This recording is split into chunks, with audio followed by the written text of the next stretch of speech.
Hello, discrete math fans. Let's talk about permutations. This is a very important bit of counting. A permutation of a set is an ordering of the set elements in a row.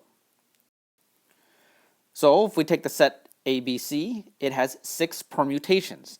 There are 6 ways of writing down those 3 elements in a row. All right, well, how many permutations does a set of n objects have? Well, we can use the multiplication rule to help us figure this out.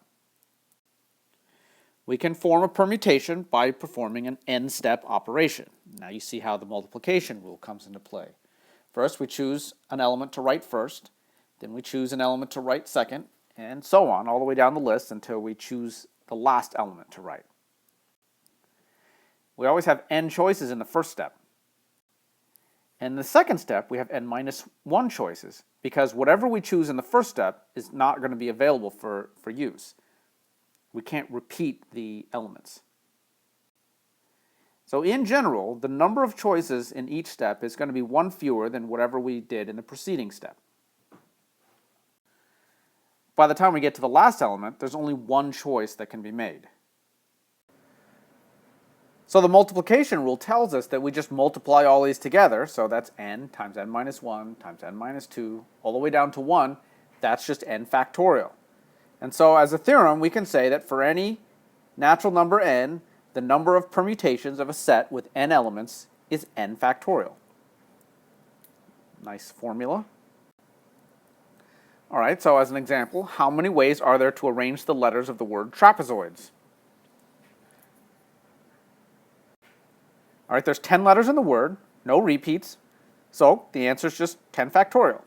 That's how many permutations there are of a set of 10 things. All right, we'll take the same problem but modify it slightly.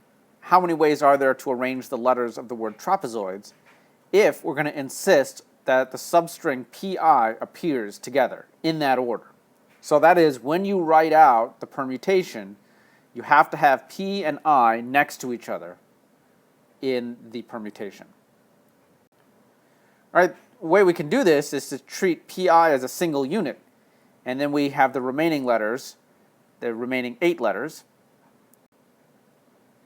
There are 9 items to permute if we think of pi as a single unit, so our answer is 9 factorial.